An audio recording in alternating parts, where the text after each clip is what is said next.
A deadlift is a hip hinge variation. Some other hip hinge variations you might experience are maybe a bridge, maybe a hip thrust. Similarly, a deadlift is a hip hinge variation. Now, sure, within a deadlift, there are also more variations. A stiff leg deadlift, a sumo deadlift, a Romanian deadlift, a single leg deadlift, a deadlift with a barbell with your weights in front, a deadlift with your weights on the side. My point is, see how many variations we can practice in a hip hinge movement pattern. So let's make sure that we understand what we're looking for in a hip hinge and also some common mistakes to avoid. So the setup is going to be important because, as we know, the setup is either going to make or break us. When our feet are really close together, our feet are more narrow than our hips, and our hips are connected to our center of gravity. And so our foundation is narrow, our foundation is going to be a little bit more unstable. So rather than having our feet close in together, we want to make sure that our feet are about hip distance apart so that our foundation is solid. With our feet hip distance apart, our hip hinge is going to start and end with our hips. And so we are not necessarily just bending forward and standing up. We are pushing our hips back, almost like we're trying to touch the wall behind us, or almost like we're slamming a door behind us, and we're pushing our hips forward to stand. So rather than thinking about a deadlift as the weight is right here and we're bending forward at the hips and we're standing up, we're pushing our hips back. In that back position, we're pushing our hips forward, completing a horizontal forward-backward with our hips. Now, some things to pay attention to before we load with both a barbell and dumbbell variations are going to start from our head all the way down to our hips. So first and foremost, when we're taking a deadlift, there is no need to look forward as we're in that deadlift position, because what that's doing is we're curving our cervical spine, which we all know is attached to our rest of our spine. And so in order to maintain a neutral spine, which is going to allow for just a safer deadlift and less lumbar involvement, AKA you're not going to feel it as much in your lumbar, is to tuck your chin. Now I want you to imagine making a fist, putting that fist in between your chin and your chest.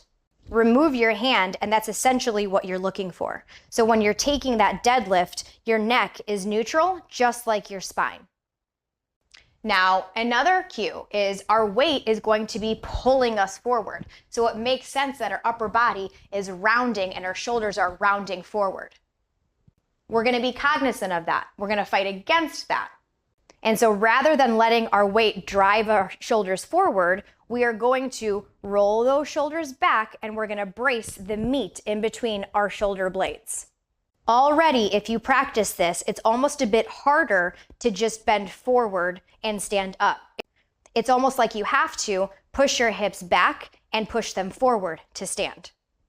Working our way down, our lats. Yep, not necessarily our hips, our lats, our back muscles that can help us assist in our deadlift and have more control, more strength, more power. Now, when we're in the deadlift position, as our shoulders kind of tend to push us forward, we're rolling those shoulders back, bracing the meat in between our shoulder blades. And before we stand up, I want us to engage our lats, which really just means contract them, okay? Notice what's going on with my arms. I'm not moving my arms. I'm contracting the meat right here. And in doing so, it's moving my arm naturally. And so what that's going to do is help lock us into position as we contract our glutes, push them forward to stand. Moving down the line is our core, is our center of gravity, okay? So as we are taking our deadlift and coming back, look at what's going on with my lower back. See how it hyperflexed? See how there's a little curve in my lower back? Well, that's not a neutral spine, similar to looking forward. Now imagine if we're looking forward, plus we have that curvature in our lower back. Of course, our lower back has no option but to protect the spine and to therefore focus the attention there. And now we're not necessarily working our glutes, our hamstrings, or our hip hinge. And so we're going to brace our core. Bracing our core is going to look like we are tilting our hips forward. So rather than them coming back, we're tilting them forward, almost like there's a string attached to our pubic bone, okay? If our hips are coming back, that string is going to pull those hips forward and pretend like that string is coming up to the ceiling, okay? So that's that pelvic tilt. Now from here, we want to brace our core, okay? So we're tensing our abs and we're pretending like there's a string from our belly button to our spine. And that string is being pulled from our belly button to our spine, okay? So we tuck that pelvis, string comes up to the ceiling, and now we brace, string in the belly button is pulling us back. So now we're really protecting our core. We're really protecting our center of gravity. That's going to help us lift with more control and heavier, and also protect our lower back. So now core is braced. As we come back, our lower back can't hyperflex because our core is braced. At the top of our deadlift, we don't need to thrust our hips forward. When we stand up, there's no need to hyperextend and push those hips forward. Many people do deadlift variations to grow their behind, but nothing's happening with your behind when you're just standing. And so when we come out of our deadlift position, we're standing, and therefore nothing is happening with our glutes. So it doesn't make any sense to push our hips forward, especially on an exercise that could jeopardize your lower back if we don't do it correctly. Pushing your hips forward will 100% put way too much pressure on your lower back. We're working our glutes in this position because our glutes are lengthened. They are stretched to its maximum potential. And so when we contract our glutes in order to stand, we are shortening that position, and that is the motion. So let's put it all together, and then let's add some weight. Feet are hip distance, taking our fist, putting it underneath our chin so that we can tuck that chin. Rolling our shoulders back, bracing the meat between our shoulder blades, tucking that pelvis, bracing that core. And now we're gonna push our hips back as far as we can. When we can't push our hips back anymore, we're gonna engage those lats in order to push hips forward to stand. We're not pushing our hips past a standing position. No matter if you're using a dumbbell or a barbell, we always want our weight to track as closely to our leg line as possible.